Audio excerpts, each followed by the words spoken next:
Добрый день, поважаныя дзеці, паважаныя бацькі.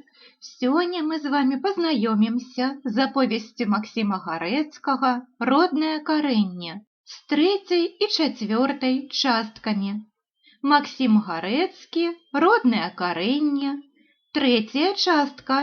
Архіп спаў доўга і смачна. Ноччу сніў нешта, хто яго знае, якое, але, прачнуўшыся, нічагосенька не помніў. У хаце нікога не было, толькі чутна, у прысценку за дзвярмі матка ляпала ў качарэжніку вілкамі. Блінамі пахла. Сонейка гуляла снапамі святла па настольніку і па старэнькіх абразах. У куце гарэла лампадка. На вуліцы, чутна, гаманілі, седзячы на бярвенні, старыя і хлопцы. Ага, сягоння ж свята, успомніў Архіп, пацягнуўся і сеў. Ці ўжо прачнуўся? Паспаў бы ты, сынок, болей. З дарогі змарыўся, гаварыла маці за сцяною. І так выспаўся, як пяньку прадаўшы. Вясёла адгукнуўся Архіп і пачаў адзявацца. У галаве таўпесіліся думкі аб горадзе, таварышах, уроках.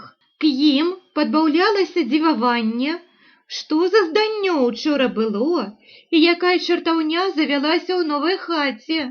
На сэрцы было ўсё ж такі радасна і спакойна ад цёплае вясковае абставы. Ну і сібірнікі, расколы. На галаве пачынаюць хадзіць. Голасна і сурова загаманіў нехта на вуліцы, падышоўшы да кучы мужчын. Архіп прыслухаўся.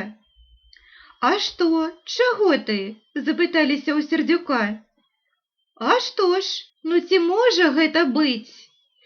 70 гадоў на свеце пражыў, а гэткае пракуднае дый, па праўдзе, паскудныя з'явы не бачыў. Вы тут вось сидзіцё і нічога не ведаеце, а ў полі ноччу немаведама што парабілі арыштанты нейкія. Янка, схадзі ў поле, пашукай барон сваіх. І ты, Самось, і ты, Гаўрыла». «А што? Якое там ліха яшчэ з баронамі?» «А такое, што нейкія шэльмы іх ноччу спалілі». На вуліцы падняўся тлум, крык, гоман. Архіп уцяміў. Дык вунь там якое полымя шугала. Добрае зданнё. Тым часам матка накрыла ўжо стол, палажыла бліны, паставіла скавараду з яешняю. Прынёс бацька паўбутэлечку, і хоць не хацелася грашыцца старым, абедня яшчэ не адышла. Але дзеля дарагога, любага сына, і яны селі снедаць. Пацякла бясконцая, прыемная гутарка аб тым, аб сім і аб усім. 4 частка. Доўгі дзень прайшоў, і не ўгледзець калі. Схадзіў Архіп у поле, пабыў у лесе, даведаўся, дзе каго з бліжэйшай радні, абгледзеў сад. Увечары ён захацеў беспрыменна ісці начаваць у новую хату. Узяў кажух, табаку, падушку. Бацьку таксама пажадалася пайсці з сынам. Пайшоў і ён. Новая хата была ў канцы саду, недалёчка ад шляху і блізка к рэчцы. Пабудавана была добра. Архіп ладна зарабляў леташні год урокамі. У сябе грошы меў і яшчэ сабраў бацькам на хату. Пайшлі, агледзеліся. А бацька паклаўся на халодненькай грубцы, а студэнт лёг на лаўцы каля акна. Дзверы ён запёр, а акно, дзе ляжаў, адчыніў для свежага паветра. Пад акном шамаціла лісце на яблыньках і дулях. На небе збіраліся хмары, недзе далёка-далёка бліскала малання. Архіп закурыў, расшпіліў гузікі і адвярнуў каўнер кашулі, каб не было так душна. «Архіп, не забудзься ж акенца зачыніць». «Добра, тата». Бацька прывык уставаць рана, з вечара хутка заснуць мог, і цяпер скора захроп. Архіп ляжаў, курыў і думаў, як у істоце усё каля нас дзіўна, няясна. Навука? Што ж навука? Яна, скажам, дае малюпаценькія адказы, якім парадкам робіцца што ў прыродзе. Ну і ўсё. Навучоныя людзі падлічылі, колькі важыць зямля, ці далёка ад зямлі месяц, сонца. Яны ведаюць, па якіх дарогах бегаюць планеты. А няхай дадуць яны адказ, хто пусціў іх у гэткі гарманічны ход. Няхай яны знойдуць першапрычыну усякае істоты. Навука ведае, што за жывучкі, няўгледныя простым вокам, робяць хваробы.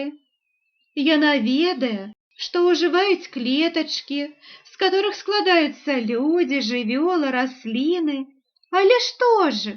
Як бы даў адказ ён, Архіп, студэнт-медык, на пастаяннае пытанне ў пісьменных людзей дзядзькі Якуба, чаму чалавек расце гадоў так да 20, а далі, як ты яго не кармі, у росце не прыбаўляецца. Здаецца, і есць таксама, а другі смачней, чымся змалку. А росту няма такога, як раней. Што за прычына? Эге ж, навучоныя ведаюць цяпер, як чалавек зараджаецца, з чаго ён складаецца, і многа чаго іншага ўцямілі. А няхай жа во яны самі набяруць зямлі, чаго ім трэба, і створаць чалавека. Не, навука ніколі не дасць, бо не можа даць адказу на праклятае пытанне. Да ў яе і цэль зусім іншая. І Архіп успомніў, як ён з вялікім жарам і шчырай ахвотай пачынаў вучыцца, бо думаў, да што думаў, крэпка верыў, што ў кніжках усё ёсць.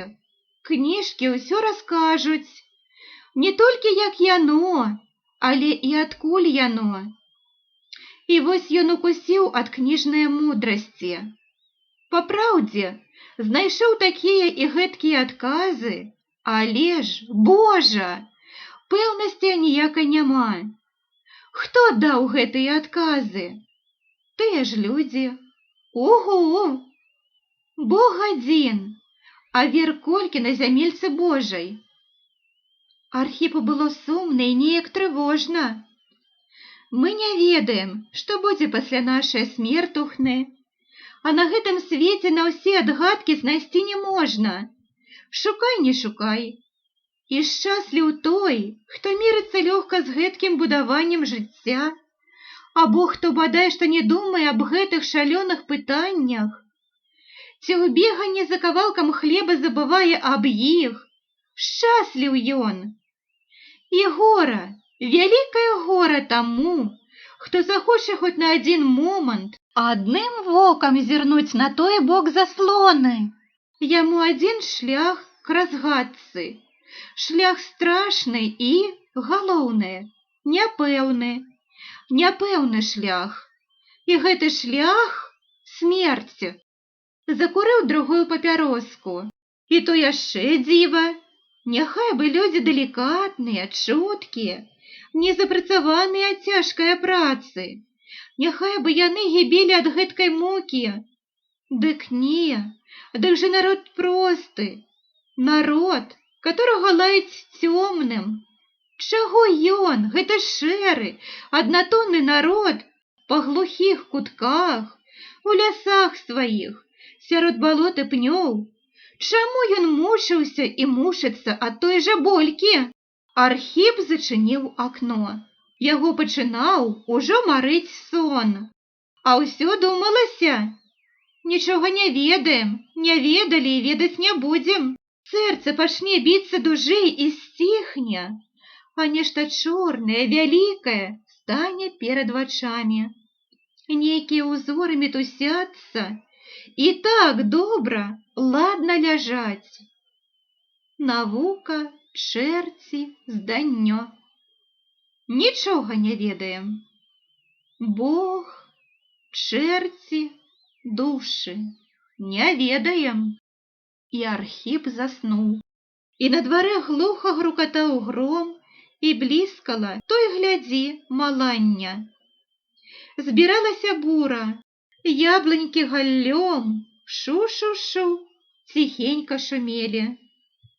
Архіп спаў. Паважаныя дзеці, паважаныя бацькі, вось і закончылі мы чытаць 3-ю і 4-ю часткі аповесці Максіма Гарэцкага «Роднае карэнне». Калі ласка, ставце лайки, подписывайтесь на канал. Дякую вам за увагу!